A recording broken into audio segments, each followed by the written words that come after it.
ሰላም እንደምላላችሁ ውድ የቻናላችን ቤተሰቦች፣ በአሜሪካ ኢትዮጵያውያንን ያስደሰተ አዲስ ዜና ተሰምቷል። ይህ ዜናም በአሜሪካ የሚገኙና ወደ አሜሪካ ለመሄድ የሚያስቡ ኢትዮጵያውያን ባለሙያዎችን እጅግ በጣም ያስደሰተ ዜና ነው።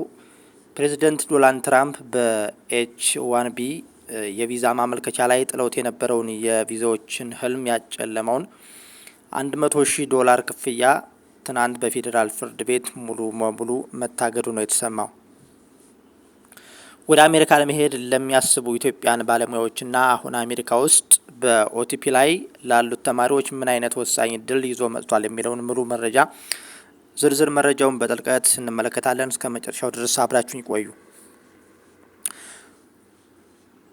ጉዳዩን በዝርዝር ስንመለከተው በባለፈው 2025 ዓ.ም መጨረሻ ላይ የትራምፕ አስተዳደር አዲስ ጥብቅ መመሪያ አውጥቶ ነበር። መመሪያው ማንኛውንም የአሜሪካ ኩባንያ የውጭ ሀገር ከፍተኛ ባለሙያ በኤች1ቢ ቪዛ ቀጥሮ ማሰራት ከፈለገ ለእያንዳንዱ ሰራተኛ $100,000 የአሜሪካ ዶላር ቅድመ ክፍያ እንዲከፍል የሚያስገድድ ነበር። ይህ ህግ ከወጣ ጀምሮ በአሜሪካ የስራ ገበያ ላይ ትልቅ መደናገጥ ፈጥሮ ቆይቷል። ነገር ግን ትናንት ሰኔ 8 በፈረንጆች ማለት ነው 2026 ዓ.ም በቦስተን የሚገኘው የፌዴራል ፍርድ ቤት ዳኛ ሊዮ ሶርኪን ይህንን ህግ ሙሉ በሙሉ ውድቅ አድርገውታል። ፍርድ ቤቱ ይህንን ውሳኔ ያስተላለፈው የ20 የአሜሪካ ስቴቶች ዋና አቃቢ ህግ፣ አስትሮኔስ ጀነራል እና ትልቅ የቴክኖሎጂ ተቋማት በጋራ በመሆን የትራምፕን አስተዳደር በመክሰሳቸው ነው።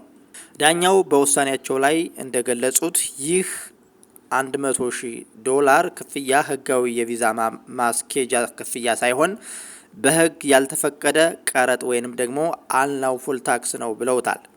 በአሜሪካ ህግ መንግስት መሰረት ደግሞ አዲስ ቀረጥ የመጣል ስልጣን ያለው የህግ መወሰኛ ምክር ቤት ወይንም ደግሞ ኮንግረስ ብቻ በመሆኑም የፕሬዝደንቱ አስተዳደር ይህንን ክፍያ ብቻውን መወሰኑ ህገ ወጥ ነው በማለት ሰርዘውታል።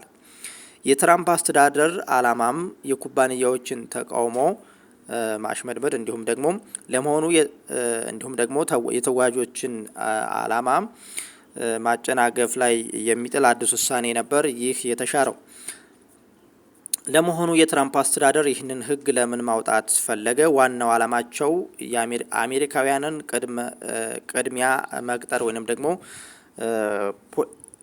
በተለይም ደግሞ ለአሜሪካውያን ዜጎች ፈረስት አሜሪካ የሚለውን ፖሊሲ ለማንጸባረቅ ነው ተብሏል። ይህ ታዲያ ፈረስት አሜሪካ በሚለው ፖሊሲ ስር ኩባንያዎች የውጭ ሀገር ባለሙያዎችን እንዳይቀጥሩ የገንዘብ ጫና መፍጠር ነበር። የትራምፕ አስተዳደር ባለስልጣናት ይህንን ክፍያ የአሜሪካውያንን የስራ እድል ይጠብቃል የሚል ክርክር አቅርበው ነበር። ነገር ግን እንደ ጉግል፣ ማይክሮሶፍት፣ አማዞን እና ሜታ ያሉ የሲሊኮን ቫሊ ቴክኖሎጂ ግዙፎች ይህንን ውሳኔ አጥብቀው ተቃውመውት ነበር። ኩባንያዎቹ ለፍርድ ቤቱ ባስገቡት አቤቱታ ላይ እንዳብራሩት በአሜሪካ ውስጥ በቂ የቴክኖሎጂ፣ የኮምፒውተር ሳይንስ እና የኢንጂነሪንግ ባለሙያዎች የሉም። ስለዚህ የውጭ ሀገር ባለሙያዎችን በኤች1ቢ ቪዛ መቅጠር የኩባንያዎቹ ህልውና ጉዳይ ነው ብለው ነበር የተከራከሩት። $100,000 ክፍያ መጣሉ ተሰጡ ያላቸውን ሰዎች ወደ አሜሪካ እንዳይመጡ የሚያደርግና የአሜሪካን የኢኮኖሚ መሪነት አደጋ ላይ የሚጥል መሆኑን በመግለጽ ተከራክረው ነበር። በመጨረሻም ፍርድ ቤቱ የኩባንያዎችን ክርክር ተቀብሎ አጽድቆላቸዋል። ሀሳባቸውም ተቀባይነት አግኝቷል ማለት ነው በትናንትናው ዕለት። ይህ የፍርድ ቤት ውሳኔ በአሜሪካ ለሚገኙና ወደ አሜሪካ ለመሄድ ለሚያስቡ የኢትዮጵያ ባለሙያዎች ትልቅ ትርጉም አለው፣ ትልቅ ቻንስም አለው።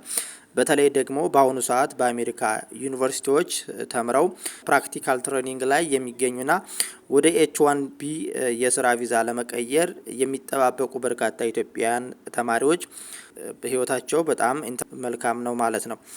$100,000 ክፍያ በነበረበት ወቅት ግን ብዙ ኩባንያዎች ለኢትዮጵያንና ለሌሎች የውጭ ሀገር ተማሪዎች የቪዛ ስፖንሰርሺፕ ለማድረግ ፈቃደኛ አልነበሩም።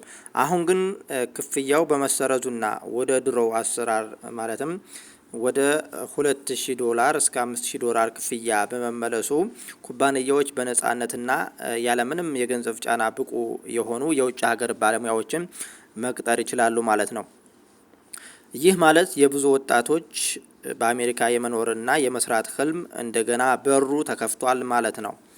የአሜሪካ የኢሚግሬሽን ህጎች በየጊዜው የሚቀያየሩ በመሆናቸው ይህንን የፍርድ ቤት ውሳኔ ተከትሎ የትራምፕ አስተዳደር በሌላ መንገድ ይግባኝ ሊል ወይም አዲስ መመሪያ ሊያወጣ እንደሚችል ይገመታል። ማንኛውም አዲስ የቪዛ የፓስፖርትና የጉዞ መረጃዎች እንደደረሱን በፍጥነት ወደ እናንተ የምናደርስ ይሆናል። ይህ መረጃ ጠቃሚ ሆኖ ካገኛችሁት ቪዲዮውን ላይክ፣ ቻናሉን ሰብስክራይብ ማድረጋችሁን እንዳትረሱም። እንዲሁም ለአሜሪካ የቪዛ ፈላጊዎችና እዚያ ለሚገኙ ጓደኞቻችሁ ሸር አድርጉላቸው። አዳዲስ መረጃዎች እንዳያመልጧችሁ ቻናላችንን አሁኑኑ ሰብስክራይብ ማድረግ እንዳትረሱም። በሌላ ጠቃሚ መረጃ እስከምንገኝ ድረስ ሰላም ቆዩ።